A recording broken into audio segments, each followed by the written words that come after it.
Hello, everybody. Welcome to the Concealed Carry Podcast. This being Season 6, Episode 7. Glad to be here with Matthew. Glad to be here with you, man. And today we're going to go back and revisit an early episode of the podcast. That is Episode 8, which was titled, Are Marksmanship Skills Overrated? And I think it was an interesting discussion that we did. Jacob and I actually did 6 years ago. Just over 6 years. In fact, that episode was released on April 6th, 2016. But I think that there's some things that were said that were, at least by my understanding and level of experience now, are incorrect, or at the very least should be further clarified. And that's the way it goes. Sometimes, over time, what we think we knew once upon a time, we find out later on when we know more that maybe it wasn't quite true. And this is true individually, but it's also true as like an industry, if you will, too. It's like there's a reason why we don't use the old school, FBI sort of, what's the word for it? Just kind of that crouching, shooting from the hip stance. Yeah. Right. Yeah. What is it called? The tactical, the something roll, or is it speed rock? Is that what is that? That's what it's called. Oh, right? Yeah. Speed rock. Yeah, where you come out of the holster and you kind of rock the gun backwards out of the holster and snap, send that round. Well, folks, we're going to jump right into this because we're starting this already a little bit late. Just lots going on here at our end at concealedcarry.com headquarters. And in fact, a good chunk of our crew is on their way. They may be arriving here actually pretty soon in the Grand Junction area, actually the Cameo Shooting and Education Complex near Grand Junction, where the A Girl and a Gun National Conference is taking place. And concealedcarry.com and our family of brands is sponsoring that event. So Jacob and a couple other of our guys are out there representing us for the next day or so in the vendor booth section of the show or the conference. So I did not join them as I have to be ready to be on the road early Friday for a class in Iowa. Yeah, lots going on. Just by way of announcement, those of you that like to catch these live, Matthew and I, is my understanding, something could change, but most likely Matthew and I will be back here tomorrow around 1 p.m. Mountain Time, thereabouts, to do a second episode for the week. Just note there's not enough time to do that today. So, yeah, Connor, no second episode today, but we'll have it tomorrow. So let's do it. You ready? I'm ready, man. Got dolled up for the podcast. Looking fresh, my man. All right, here we go. Beginning the recorded portion of the podcast in 3, 2, 1. This is the Concealed Carry Podcast, Season 6, Episode 7. And welcome to the Concealed Carry Podcast, part of the concealedcarry.com network, brought to you by Mountain Man Medical. And today is Wednesday, April 27th, 2022, as of the recording of this episode. And I am your host, Riley Bowman. And we're joined today by Mr. Looking Fresh, Matthew Maruster. Greetings, sir. Greetings. Matthew and I today are going to go back in time. We're going to go back 6+ years to April 6th, 2016, when Jacob and I did our 8th episode of the podcast called Are Marksmanship Skills Overrated? We're going to revisit that topic. I think it's a worthwhile one to do so. And we're going to provide, I think, some clarifications on things that Jacob and I discussed in that episode, and also maybe even some minor corrections, as I think, at least certainly is the case with myself, attitudes and experience and understanding and knowledge and so forth has changed, as it should over time. Hopefully we're all improving, getting smarter, wiser, stronger, faster, wiser, as we move forward in time through the years. That should be, I think, at least one of the goals So, because otherwise, if we're I don't believe in stagnation. I think we're either moving forward or we're moving backwards. So anyway, some things I think have been learned over the last 6 years, and Matthew and I are here to share our perspectives on the topic. Again, are marksmanship skills overrated? And of course, Matthew wasn't part of that 8th episode all those years ago, but so it'll be good to have his input on this subject too. So, but first, today's episode is sponsored, brought to you by Guardian Nation. Guardian Nation is, well, that's the place you need to be, folks. If you are one of the fine, outstanding people out there that I believe that you are, you want to be part of the nation where fellow guardians, as we have termed them, or those that are serious and are trained and are educated, or at least are seeking those things and continually just seeking those things to be, law-abiding, prepared and ready, self-defense minded folk. We hope that you'll consider joining Guardian Nation. Many benefits as part of membership. In fact, one of those was just realized last night for many of you that were able to participate with us live. Once a month, we do we call it GN Live or Guardian Nation Live. We bring on a industry professional of some kind to share their wealth of knowledge and experience with us, with our members. Okay, those broadcasts are only available to Guardian Nation members, unlike these podcasts that are open to everybody. And many of those guests on our GN Lives are also guests on the podcasts, and vice versa. But sometimes we go into things on a deeper level, on that more private, I guess, GN Live event. So it's a fun time. We had a great time last night with AJ Zito of Practical Performance. AJ is a well-regarded instructor. He's very knowledgeable, very skilled. He's also a high-level competitive shooter, but he also understands the tactical side as someone that was in the military, but also did executive protection and contract work after he got out of the military. And he's also a very, very good, like highly regarded gunsmith, particularly in the realm of 1911 and 2011 style pistols.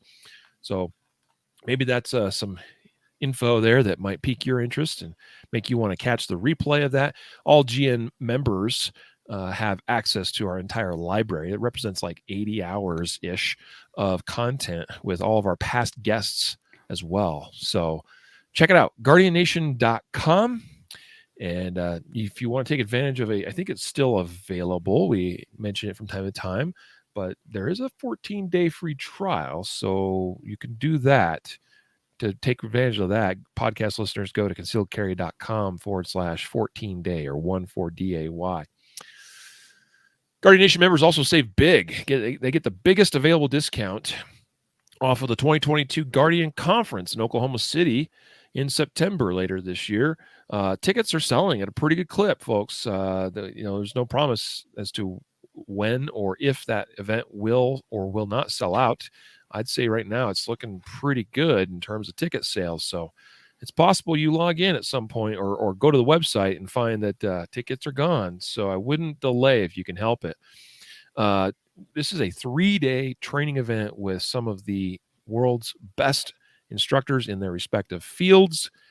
3 days of awesome training for an incredibly reasonable price. Almost everything included as far as like the experience is concerned. I mean, you're going to get awesome training. There's going to be a basic continental breakfast and coffee and juice and milk and things that are served each morning of each of the 3 days of the event. There'll be lunches that are provided to you, brought right to you at the range there. It's a great time filled with association with like-minded folks and education, training, and knowledge and enlightenment. So we hope you'll join us there September 16th to the 18th, 2022 in Oklahoma City. In fact, at the Oklahoma City Gun Club, which is the north side, slightly northeast side of Oklahoma City, within reasonable distance of the Oklahoma City Airport, very close to other amenities and hotels and things. And we're going to have a great time. We'll have, again, like last year, a special low-fire block, training block. Actually, I think we'll still have 2 of those blocks. Those will be on a limited basis only. If not many folks get the opportunity to train in low-light conditions with their guns. So I mentioned that as just a little teaser. It might be something you want to take advantage of. So hope to see you there. Again, the 2022 Guardian Conference. you can go and learn more and get signed up at guardianconference.com. Let's get into our topic. So as was mentioned, Matthew, Jacob and I about 6 years ago did this episode, Are Marksmanship Skills Overrated? And I think that, I went back and re-listened to that episode. And I think it's a pretty good discussion, actually, although I think that there's some things now with 6 years of pretty dedicated training and learning and studying that I've done, and I know Jacob's done as well. You just learn and you grow and you understand things better. Again, that's how it should be. We should be moving forward and not backward. I don't think we got anything like terribly, terribly wrong in that episode. But there were some things I think that were said that I think is important for us to at least discuss and rehash out today, provide our current perspectives on the subject, and of course, get your perspective since you weren't part of that episode. So I kind of wanted to throw it at you first and just, I don't know whether you were able to listen to the whole episode or not in preparation for this, but I know you caught some of it. And based on, your understanding of what we discussed all those years ago, kind of what is your, your initial take on it, if you will? Yeah. So, I mean, let me start out by saying, obviously I wasn't part of that conversation, but, in my life, and I think anybody who's listening, if they're being honest, like things change, your opinion on things there are absolute truths, right? Like there are things that shouldn't change, that, they are what they are. But in other things, we should constantly be challenging our stances on things, and if they stay the same, great. If we take in new information and it challenges those things and it makes us look at it a different way, and we change those opinions, it doesn't necessarily mean that you were wrong, or that that somehow your whole foundation of, let's say it's a marksmanship skill or something, that everything is crumbled, right? Like we can be honest and say, hey, maybe my mind has changed on this aspect in this way. And so I'm not going to assume to speak for Jacob and say, oh, he didn't mean this, or he should change that, or you guys can speak for yourselves. When I heard, I did listen to some of it, and I think that, and I'll just kind of throw this big kind of umbrella topic, and then you can kind of start talking more specifically about what was said and what you think needs clarification or changes. But I think that there's a concept that in self-defense shooting, right, like accuracy isn't really important, because accuracy is relative, and that you can't really shoot fast and accurate. So therefore, because we can kind of get effective hits in a larger area than what we would say a 10 ring would be for, accuracy's sake, that we don't need to be accurate. We just need to be fast and somewhat accurate. And the two are totally opposite spectrums. They can't exist together. And therefore, accuracy in the sake of defensive shooting, or the skills necessary to be accurate, aren't really important. And I think that isn't quite accurate.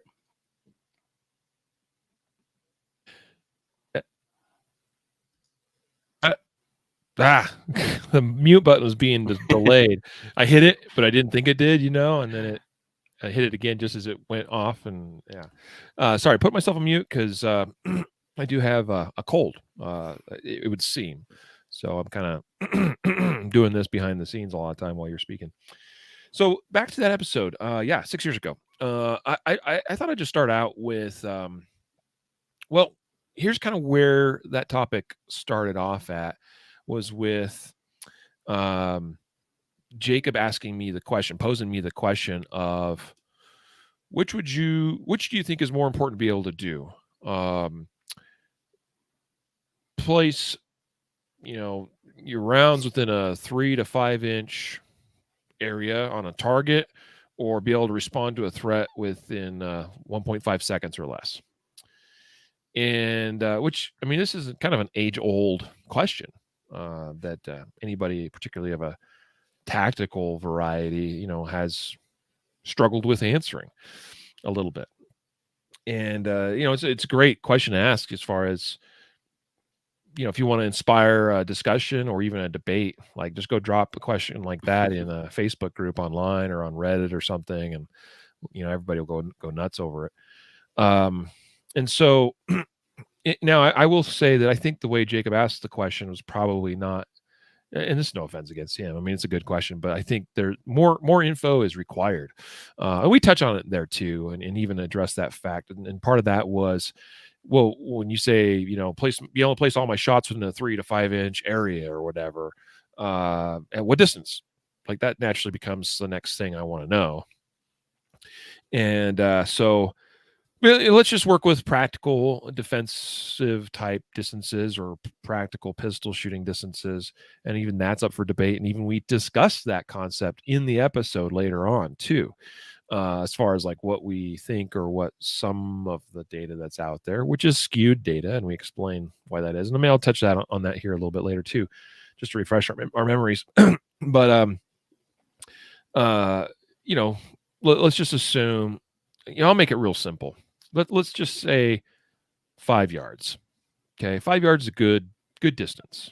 I mean, it's not very far, 15 feet, but 5 yards. I mean, that's a common distance that we shoot even in competitive shooting, although we shoot further than that too. And when I say competitive shooting, know that most of the time I'm thinking in the context of USPSA style shooting, not just like NRA bullseye or PPC, or even not so much IDPA, although IDPA is more similar to USPSA than some of those other things.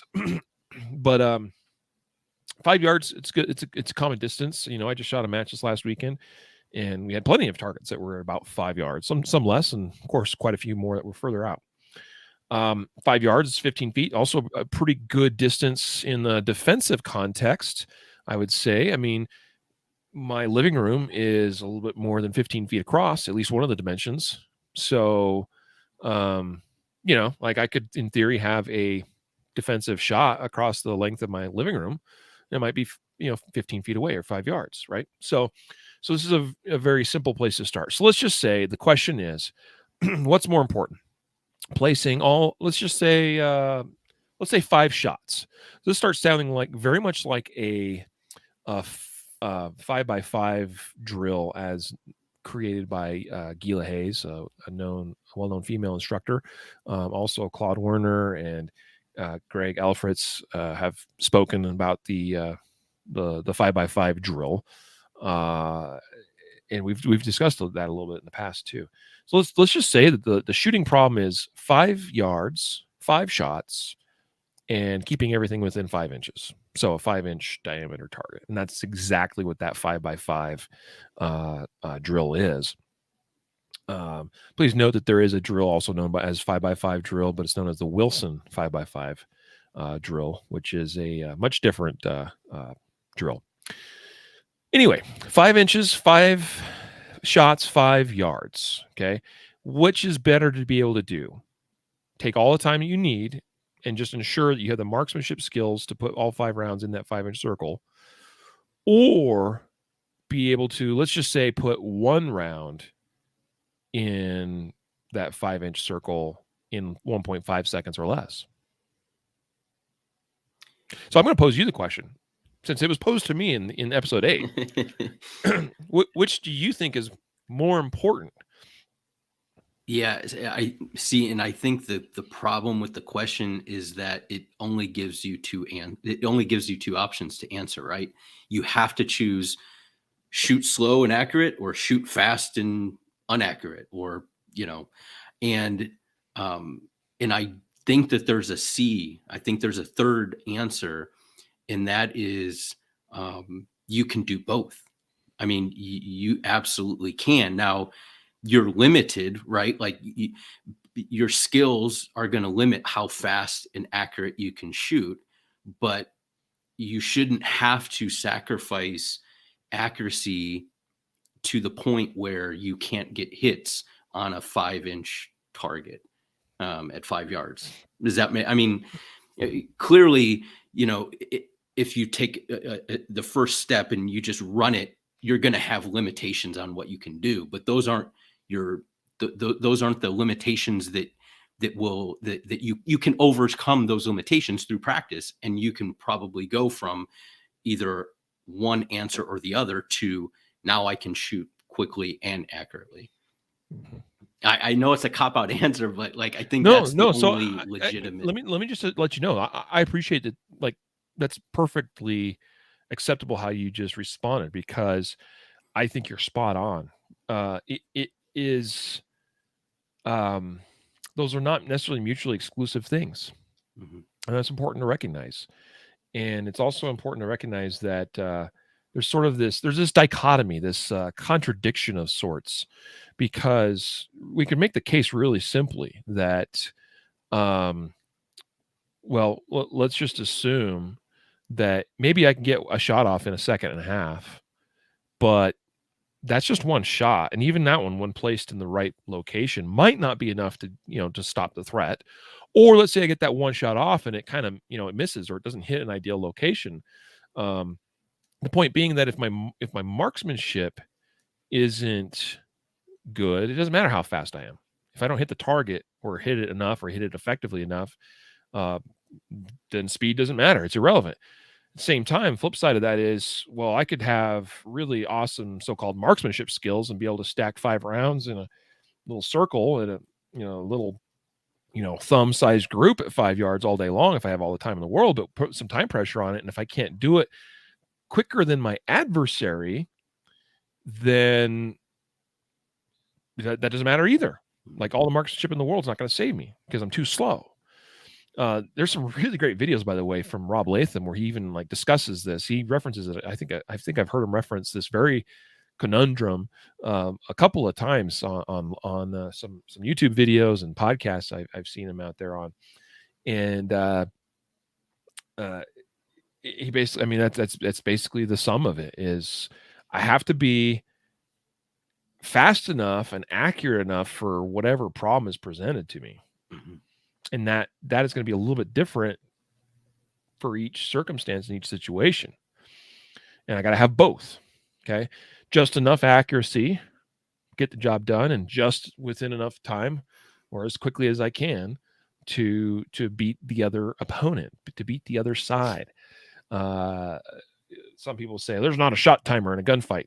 There is a shot timer. It's just not in a little plastic box. There's a time stamped on every one of our calling cards, assuming we are ever in a gunfight, that we just don't know what it is even, right? So the problem is always one that's of the where time is of the essence. It's always solve it as soon as possible, but it's so easy to get caught up in solving it as fast as possible that it's easy to overlook the other side of the coin, which is I got to put rounds, and probably multiple rounds, in a relatively small target area. Connor asks a question on Facebook, and yeah, we could end up getting derailed a little bit on this, but I'm gonna touch on this real quick right now, Connor. And he says, not to derail, but where would and on the move fall into the importance scale on speed and accuracy? Well, it doesn't. It's not like it's its own. How do I explain this? Doing things on the move or with a moving target or both just makes both of those parts more difficult, right? It makes the accuracy piece more difficult when we're on the move or shooting something that is moving, right? So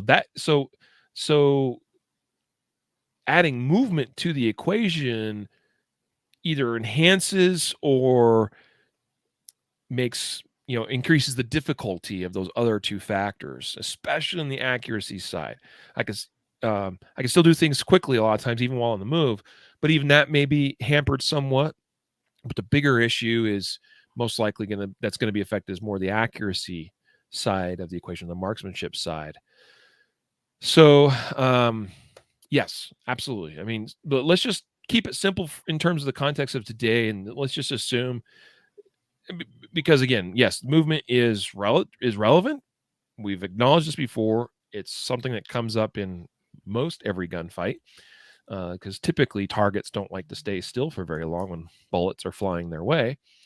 But let's talk very simply in the course of our discussion today, and we're just talking about solving the conundrum of, do I try to get a round off as quick as possible, or do I try to, more or less ignore the clock and stack 5 rounds in a 5-inch circle at 5 yards? Now, obviously, we just acknowledged that it is both. It is both. And I'll say this much, because I think this tends to lead us into at least another area of the discussion. And what that is one thing that, and I think this needs to be discussed or clarified or maybe corrected. I'd say more of a clarification, was something that Jacob and I talked in that episode, and he particularly brought it up. He was really a big advocate of this in that episode, because that episode was inspired by a conversation, really a debate that he and I had. And he was talking about, well, my defensive encounter is probably only going to be at 3 to 5 yards, and I'll just point shoot that. Like, I don't need to aim, kind of sort of thing. I'll just point and shoot, and I'm pretty good at that distance. So the accuracy side of this equation is in large part determined by how well we can aim the gun. So there's this idea that there won't be time to aim our shots. And so we need to maybe rely on such things like point shooting. So I want to explore that a little bit right now. What's your take on that? Yeah. And I think, and I liked how you kind of parsed out the movement piece, because I think we can also do the same thing when we're looking at, whenever we start looking at a defensive encounter and we start saying, okay, well, I'm watching all these videos and they're these criminals, right? And they're not very highly trained, and they just pick up the gun and they end up shooting people, and they're not very trained, and they're not well trained. And so therefore, I don't really need to be trained in order to hit people, right? Like I can just kind of point shoot this, and I don't even need any training, really. And I think that, like, if we go down the road of like our skills only need to like, when we look at something and the outcome is something favorable and they don't have training, then we're like, well, I don't need training. But then there's equal number of videos that we could watch where people are trained and they miss, right? And so it's saying, maybe I do really need I need to have higher level of training, because these people had training and they still missed.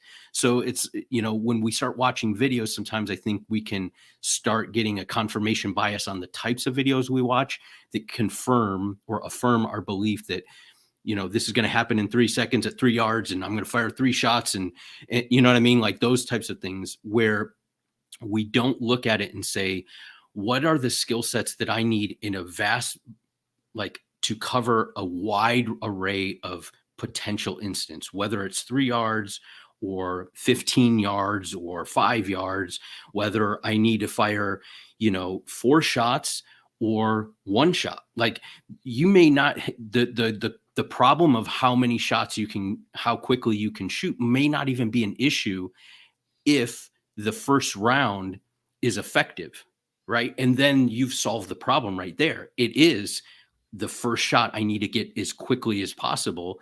And I don't need to worry about how many shots can I get in 5 seconds or a second and a half, right? So each scenario is going to be different, but I think we look at it as a total, what's the range of possible scenarios, and how can I get my skill set to be able to perform at an acceptable level in a wide range. And that means I need to be able to shoot accurately and fast and still take in information and all these things. And so that's why the marksmanship skills are important, because that's where the automatization occurs to free up that mind so you can solve the problem.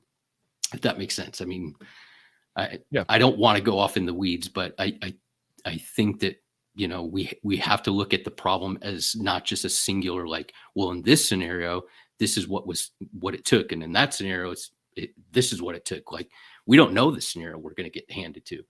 Yeah. Yep. So here's how I want to kind of answer or address that is with respect to aiming the gun. All right. Because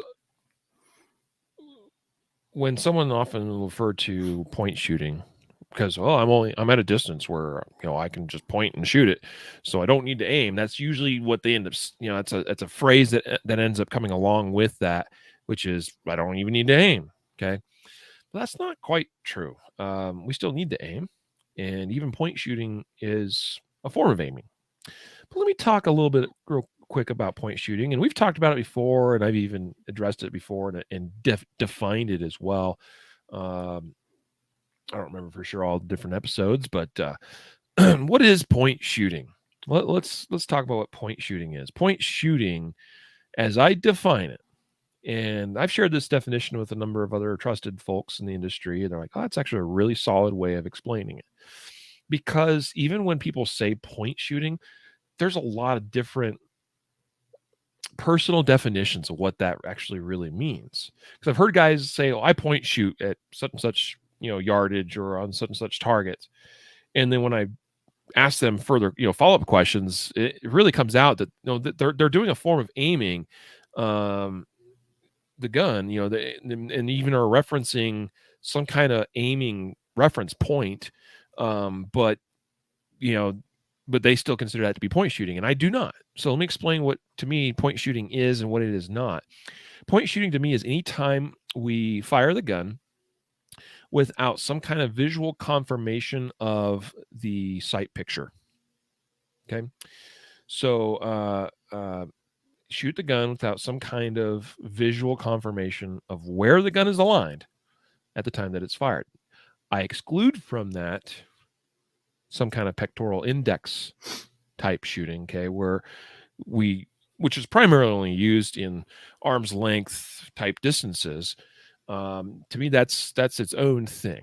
Okay, but point shooting is anytime it's not anytime we aim and don't use the sights, although that's not too far off from what I'm saying, but that's not clear enough. It's anytime we shoot but aren't visually confirming in some way an aimed reference point between the gun and the target. So what does that look like? What does that really mean? Well, for instance, obviously, if I'm let's just say I'm shooting a 15-yard target. Well, at 15 yards, even with my skill level, and frankly, for just about anybody's skill level, you're going to need to use, if we're just assuming iron sights, we're going to need to see a front sight pretty well centered in a rear notch and centered over top of the target zone. Okay. But at, let's say, 3 yards or even 5 yards, for me especially, do I need to see a perfectly centered, aligned, very crisp in my vision, front sight, rear sight relationship on target in my sight picture to aim a shot at, say, 3 yards or maybe even 5? No, I don't. In fact, if I do see that good of a sight picture at that distance, and this is assuming, you know, normal, like human-sized targets, okay? At 3 to 5 yards, if I'm seeing front sight centered, equal height, equal light in rear sight on target at 5 yards, I'm using too much sight confirmation. In other words, I'm costing myself time because I'm waiting till the sight picture is too perfect before I send the shot. Okay. So at 5 yards, can I be a little bit more gross as opposed to fine in my sight picture? Absolutely. Now, when you practice a little bit and you develop, we'll call it an index, and that what that means is your index of the gun is that you, every time you grab the gun, and here's just this is just a lower part of a 320. Every time I grab the gun, I grab it the same way. I build my grip the same way. And so the gun generally points pretty consistently in the same orientation relative to my body and relative to where I'm looking. That's my index. Okay. If I haven't developed enough skill to where every time I grip the gun, it's a little bit different or something changes, that's not going to permit a very predictable index. That's going to complicate things. But as long as I have a reasonably solid index and the gun points pretty consistently for me, then all I really need to do at 5 and 3 yards and whatever distances, in fact, I can get away with it pretty good at 7 yards too, is see the silhouette of my gun, the slide of the gun in particular, so superimposed on the target. At 5 yards, my slide is relatively small compared to the target size. So that slide, even if the gun's kind of wobbling around, kind of like this, right? But if it never strays outside of what I consider to be an acceptable target zone, then that's all I need.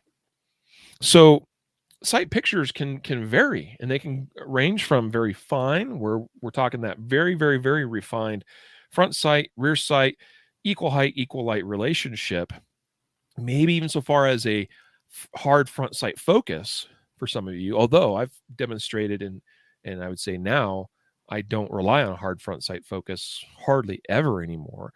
I actually just shot 50-yard targets recently with a target focus, seeing my front and rear sight fuzzy and blurry as I did it, and got 6 out of 7 hits on a plate rack. But some of you, that refined sight picture might be a hard front sight focus centered equally within the rear sight, right? That's fine for the targets that require it. But on the targets that don't, we're simply costing ourselves time. So if I just point at a target, but I visually reference, or at least am aware of the silhouette of my gun centered on that target and within the acceptable target area, that's all I need. And so I frequently talk and discuss in my classes I teach about the idea, this concept of, with respect to sight picture, we, as it relates to a particular shot, we give it just enough respect to make the shot, nothing more, nothing less. If I give it less, it probably means I missed the shot. If I give it more, it's simply costing me time and I'm less efficient. So for every shot, we want to give just enough sight picture respect, if you will, or just enough sight confirmation to guarantee the hit we're trying to make. And that varies all the way from up close to infinite and beyond. And so, but that's a little bit more difficult of a thing for a lot of shooters to discover and understand what they need to see to get a particular shot, because there is some experimentation involved. I had to experiment and say, hey, and for me, like with respect to so-called point shooting, as typical people would define it, and by that I mean using a more of a gross sight picture or just seeing a silhouette of my gun on target, I started at 3 yards. All right, draw. As soon as I see the gun on the target, send shot. Oh yeah, that's an A zone, easy, all day long. Push it back to 5, do the same thing. Boom. Still easily within A zone, just relying on a silhouette type sight picture of the gun. Let's try 7. Okay, still worked, although we're starting to stray towards the edges of my acceptable target zone. Let's try it at 10. Okay, we're outside of the acceptable target area now. So I need to see a little more sight confirmation, a little more alignment confirmation at 10 yards. What is that? Do I need to see perfectly aligned? No. If I see my front sight somewhere in the rear notch, yes, good enough for me. So at some point I start transitioning to, I don't have to see perfect sight alignment, but I need to see something somewhere in there, and that's enough. Boom, A zones all day long. Cool. Push it back to 12. Still works. Push back to 15. Okay, starting to be a little more challenging. Do I have to see it perfectly aligned at 15? Not quite, but close. 18, a little more refinement. 20, a little more refinement. 25, I got to see things pretty well equally lined up. See what I'm getting at? So you can experience, because everybody's skill level is going to be a little bit different. When you first start with something like this, you might only get to 5 yards and you're like, ooh, I probably can't get away with a silhouette sight picture at anything beyond 5. Or maybe your answer is 4 or whatever it is. And so you got to experiment with that and discover for yourself what you need to see to accomplish a particular sight or shot. Now, back to the definition of point shooting. If you are using some kind of visual reference of gun to target, then that is a form of aiming. Mm-hmm. That is, in my book, not point shooting. However, if you are disrespecting the sight picture to a point that you are not hitting the shot you need to make, then we're crossing over into that point shooting realm. We're relying too much on pointing only. Mm-hmm. We need to start seeing something more there to guarantee the hit. Yeah. Yeah. And I think you kind of brought us to the point, the kind of inflection point, if you would, where on the title of the episode we're kind of revisiting was, are marksmanship skills overrated, right? Or defensive marksmanship, or however it's phrased, right? But like the idea that for the longest time, the way we aimed the gun was, it was described as sight alignment and sight picture. And so if you are getting a hard sight alignment, right? Like your sights are aligned and that is the only method of aiming that you're using, then it stands to reason that you can't have that and shoot very, very fast. Like, right? Because you're limiting your speed by you requiring a perfect sight picture, right? Like the sights have to be aligned. So like I've seen this, and I know you have, like with shooters, especially who are very like, they're very particular about getting the sights aligned, and you're trying to get them to go faster, but they just can't do it because they're limiting themselves by, I must have a perfect sight picture and it must be perfectly in the center of the target. And I would say that if I could do this and take off their iron sights and just say, you have no sights.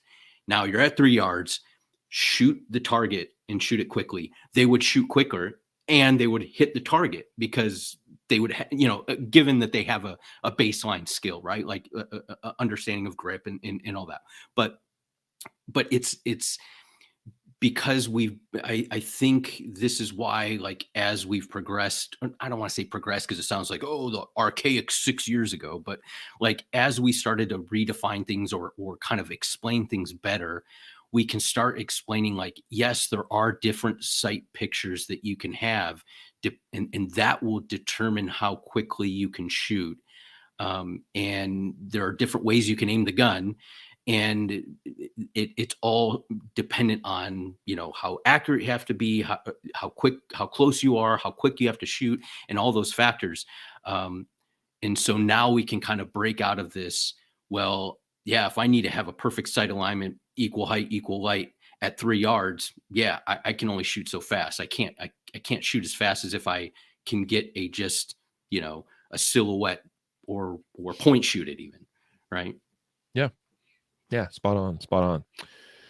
Yeah, so I think at this point it's relevant to discuss another point that, some amount of time was spent in the episode 8 podcast, and that had to do with what is the target size standard that we should be able to, hit at any given time, right? And the one that Jacob mentioned that he said was given to him by his friend that is in federal law enforcement and I believe has worked or does work for FLETC, which is the Federal Law Enforcement Training Center. His recommendation was you should be able to, at any given time, hit a target the size of a basketball. What's your thought on that, Matthew? Like this basketball size target standard, is that acceptable? Is that good, or something else? Well, I'm going to give like a it may work. It may be an acceptable hit zone for certain scenarios, but like it's kind of a sarcastic answer, but like, here's the thing. Like, if we're training to a specific zone that's the size of a basketball, if that's our standard and we're saying anything in there, you're good to go, that may be the case for, I don't know. I don't know how you would quantify this and say the majority of self-defense incidents. I don't even know how you could quantify that. But let's just say for purposes, that's probably the size of the average person, right? I still don't think that is what you should be training to. I don't think that that's the standard that we say, hey, shoot, if you have a 6-inch spread or a 5-inch spread at 10 yards or 5 yards or 8 yards, you're that's where you need to be, or that's where you should stay. I think we should always try to shrink that zone more and more, because under stress and in real world application, we're not going to perform like we do on the range, no matter how many jumping jacks or running you do to get your adrenaline up. It's not going to simulate exactly what's going to happen. And I think that we do ourselves a disservice if we say, well, the average body is this big and therefore we should train to this size. And I'll give it back to you, but I think part of this zone, the generosity of the size of the zone, has more to do with qualification, getting officers qualified and keeping them on the streets, than it has to do with actual application to real world skill set. Yeah. Good thoughts. I thought it's worthwhile to let's look up the standard. Let's just use the NBA basketball size as standard, which is the same size I think that's used all the way from NBA down through high school for men's basketball. It's basically a 9.5-inch diameter ball. Okay, so what's interesting about that is it's not that much bigger than one particular target size standard that is used pretty commonly, which is an 8-inch circle. For instance, all of your IDPA targets, the down zero zone is in the high center chest is an 8-inch circle. So basketball size targets pretty close to that. It's obviously bigger, but not as, like, when I first thought basketball, I'm like, that seems kind of big. Like it seems like that's like 12 inches in diameter or whatever. It's actually not quite that big. But I'm like you, in my experience and having now trained and taken several hundred hours worth of training since 6 years ago when Jacob and I did this episode, and having talked with and interviewed a bunch of people, and having within my circle of friends and associates and mentors, really experienced people that I trust, I think our standard in terms of target size should be a little bit tighter than that.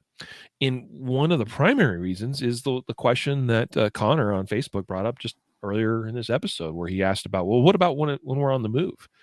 Yeah, well, because if you are training to hit a 9.5-inch circle when you're stationary, what do you think that looks like when you start introducing movement to it? We're off the target. Okay, if I'm being honest, if I'm being frank and honest, we're off the target. Okay, but if maybe I work with maybe a 4 or 5 or 6-inch size target or something to that effect, introduce some movement, and well, we may be more in that 8-inch realm at that point with movement as far as where most of our shots are going to land. So obviously, like we know that the size of the human heart is about the size of our fists in the high center, slightly left of sternum, part of the chest. That's not that big. As I'm looking at my hand, I'm pretty good at estimating sizes. It's probably 3.5 inches wide and close to 5 inches tall. It's about like a 3x5 card. Interesting.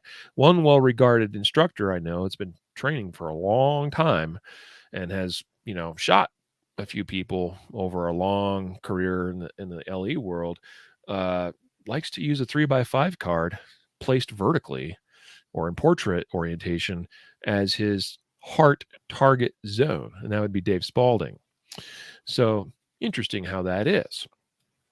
Now, that's not to, I mean, like in a perfect world, I'd want to put every round in that heart, in that 3x5 card. Is that going to happen? Probably not once movement is introduced, especially if there's any sort of distance that's at play. And so, but can I get half my shots in that zone or close to it? And the others I can keep within a 6 or 7 inch, zone? Yeah, I probably can. And those are all probably decent shots, with some of them really good shots. And so, I frankly, I like, for just basic practical training and shooting, the USPSA A zone. I don't think it's that bad. It's a little on the tall side. However, because it is oriented in a more vertical fashion, I will still take shots that are a little bit low, but they're generally centered. There's a good chance that those may hit the lower parts of that aortic vessel that runs down the center line of our body. We may even penetrate through and hit the spine. So, but as I've trained and given this some thought and practiced and things, here's what I think, Matthew.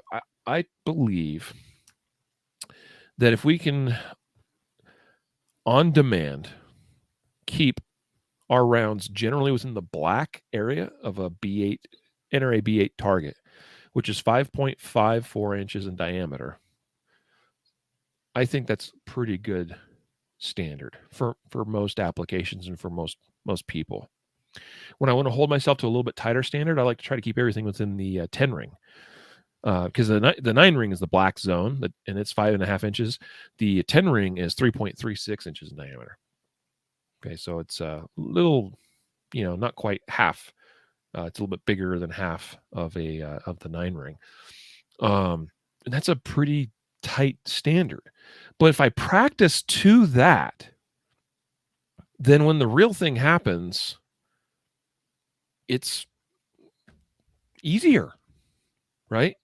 If things are a little bit more forgiving than what my training standard is, then hopefully I can get the job done with relative ease.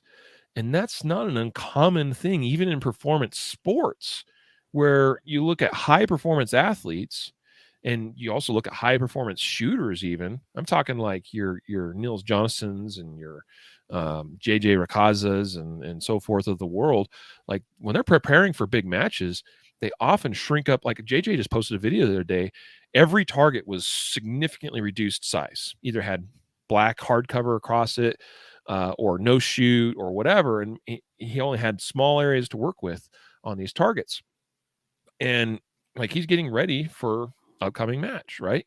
So he's practicing something that's probably significantly harder than what he's going to see in the match. Then when he gets to the match, I can do this. This is not that bad, right?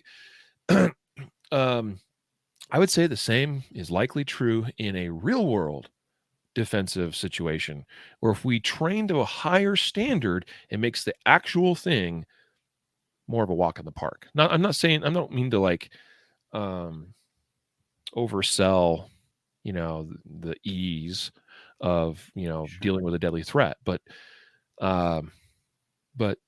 it's simply it's known as overload training. So you push yourself beyond what the expected performance requirement is, and so you're overloading that, and then the real thing is much easier. So in the episode with Jacob, there was kind of this idea presented of, I want to, like if I can put everything in the size of a basketball and spread it all around through there, that's probably better than if I could stack everything in this, let's say even a 5-inch circle. And I would say I strongly disagree with that attitude or that line of thought, based on the last 6 years of learning and experience and growth that I've personally experienced, and analyzing, different things and talking to people that I trust that have actually had to shoot people. So anyway, there's my take as far as what is the acceptable target size? Common Clay on YouTube saying 3x5 card. Yeah, I got some. Yeah, those are great targets to use. You don't have B8s, use a 3x5 card. Absolutely. I still use 3x5 cards all the time. And in fact, in my shooting standards, my pistol intelligence shooting standards, 3x5 card is used as one of the targets for the standards in that, for one of the drills in the standards. I think it's a very relevant target size. Someone else asked at what distance. It doesn't really matter. Like the human heart's the same size no matter what distance I got to shoot them from, right? So I need to be able to hit that at, 3 yards or 10 yards or 20 yards. And I know some people are like, well, how is it justified if I'm shooting somebody at 25 yards away? Well, are they shooting at you? Because I promise you they're a threat at 25 yards if they're shooting at you.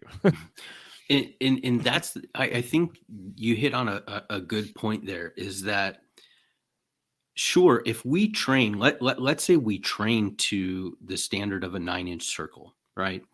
Then if that's all we're going to train to, then that limits our skill set, right? Like we are limited because we have to know how accurate we can shoot at different yards, right? In different distances, and under, how quickly we can shoot, and things like that. So if we say I'm fine with a 9-inch circle, and being able to hit that at 7 yards, and that's good because that's the general body size, blah blah blah, whatever you use to get to that certain metric.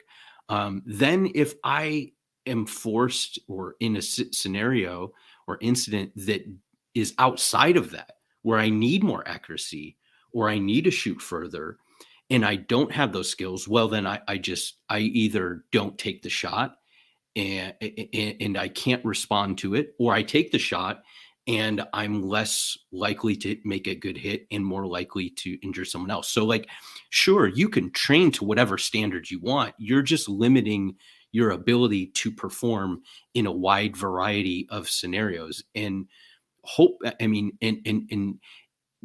because most of the people that are listening, if I said, hey, even if you never shot a gun, I put a gun in your hand and you're at 3 yards and said, crank off rounds, you could hit the target, a human-sized target, right? So you have like that, but so you could perform fairly well in that scenario, right? You may be able to win that scenario, but as we put you into different scenarios, you may not perform well. So that's why I think we need to train at a higher standard so that we can be, we can excel, or we can prevail or do well in a wide variety of scenarios. Yeah. I think we've done other episodes with respect to like what, at least I know we've touched on what are maybe some of the training standards that are good to, well, even heck, the last episode you and I did together where we referenced John Hearn's, I can never, it's such a fancy, combination of words. I can't ever remember what it's called, but his chart where he's kind of comparing these different drills or shooting tests and sort of like where they rate on this spectrum of skill and how subconscious or automatic a person has to be to accomplish that drill at that time standard. And so we've talked about such things in relatively even recent history, as far as what some of those standards could or should be. I do think that training to a time standard and training to an accuracy standard all the time is, on a regular basis, is an important thing to do. The time standard forces us to do things in a quick manner, right now, urgent manner. And that is relevant in the real world. It also introduces an element of at least, artificial or simulated stress. Makes it seem a little bit more critical to be able, because you're not just concerned with accurate hits, but also getting done within a certain amount of time, or at least as fast as you can. Having a reasonable accuracy standard, I think, is important. Here's the beauty, though. Here's the other thing.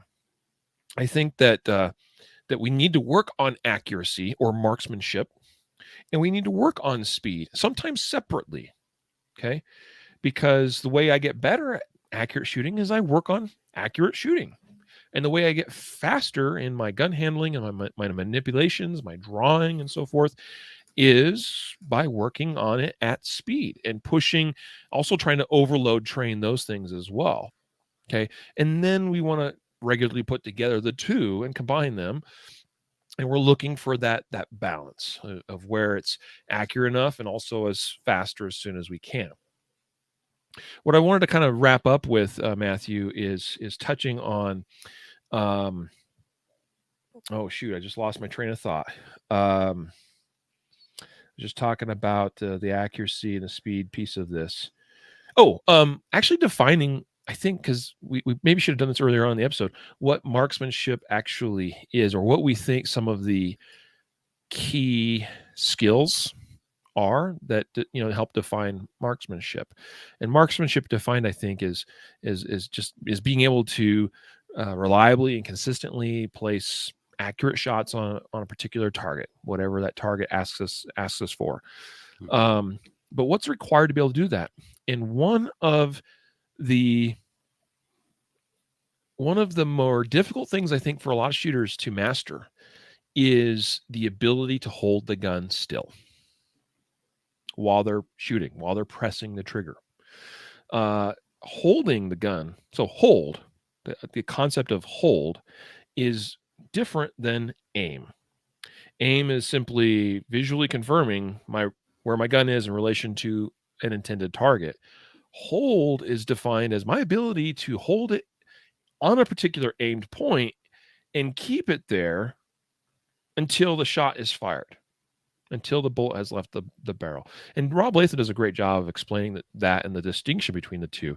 Aiming and holding, they're both part of marksmanship. And holding is, I think most people get pretty decent at aiming, but they struggle in a big way with holding the gun still and not allowing it to move while they manipulate the trigger or do other things. And so how I would define like the critical skills of marksmanship is, I actually almost start with the idea or the concept of hold, or holding the gun steady all throughout the firing sequence. To do that, we obviously talk about things like grip. Okay. Grip's important. Gripping properly is important. Gripping the right way is conducive to being able to achieve a good hold on the gun and holding it steady. Okay. Stance is also relevant, or at least how we hold ourselves. I'm more focused on, where's my weight distribution? Am I balanced? Am I stable? As opposed to like stand this one particular way, right? But as long as we have a balanced, stable stance, then that permits the grip to perform a solid, firm hold. Once we've got that in place, then we can aim the gun on target. And when we see an acceptable sight picture, whatever that is, based on the relative target difficulty or size that's required for the shot, then I send the shot. And in my world, that is, at least in the context of shooting a handgun, particularly defensive handgun, that is the essence of marksmanship. Like that, like I don't really go much more beyond that. We're not going to talk about, breath control and things like that. Not really relevant. If I was shooting a rifle, at 1,000 yards, and then that's a thing. But for this, some kind of stable, balanced stance, a solid grip that permits a solid hold that allows me to hold the gun still until the bullet leaves the barrel. And then when I have visual confirmation of sights, no more, no less, hit the trigger. That's how I would define marksmanship. Yeah, and I'm glad you hit that, because that was the title, right? Like of the other one, Marksmanship Skills Overrated, and it does start to revolve around what are marksmanship skills. Like you have to define that, right? And so if we're going to say they're not necessary, they are. We got to define what they are. And I think it depends. It's certainly we can't be teaching rifle marksmanship skills and applying them to a defensive pistol. I mean, like that's the problem. That's why we get follow through being taught in defensive pistol classes, like Yep. because they're teaching, clearly you don't have 3 points of contact when you're shooting a pistol, right? You don't have a butt stock and stock weld and all these, right? So so we have to like start defining the terms and understand what applies and what doesn't, and what in the hierarchy of things, what has more impact on a successful outcome. Yeah. Yep. Awesome. Good stuff, my man. Obviously, we need to wrap this up. So I think my final parting words would be this. Are marksmanship skills overrated? And I would answer by saying no. I think that we have to be able to demonstrate a modicum, some sort of base foundational level of marksmanship before it makes sense to do anything else. Why are we doing anything at speed if I cannot, on demand, as desired, put a round in an intended place on target? Like, I have to be able to do that. Now, the beauty is, like, at least how I teach things, I'm able to progress students pretty quickly down that path of, let's first learn how we hit, how we do marksmanship. And then now let's start applying that at speed. And we move into that pretty fast.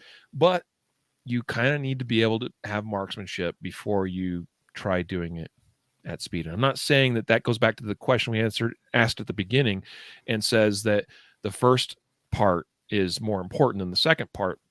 Just saying that it's more of a sequential ordering of things. They're both super important. They both need to exist in the defensive context. But I do believe that one kind of needs to come before the other. So that's kind of where I think I'd leave it for today's discussion on our marksmanship skills overrated. Great job. Perfect. Can't add anything to that, dude.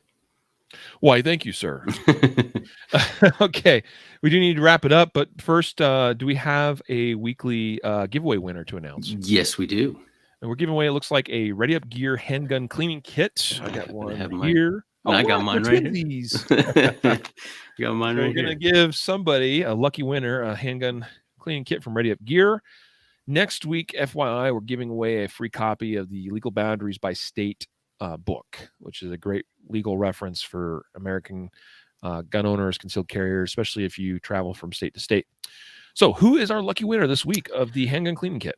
Yeah, the lucky winner, he only entered his first name, Eldred. Eldred. There may be more than one Eldred out there, but Eldred, one of you. It's not a common name.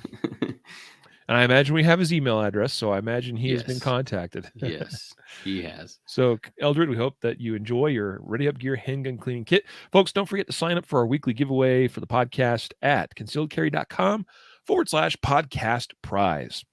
We hope to see you back here next time. We'll actually be recording the second episode of the week tomorrow. And looking forward to that. It'll be a good one. I believe it'll be me and Matthew again as well. So until then, a reminder to train right, train often, and train safe so you can fight hard, fight fast, and fight true. Take care.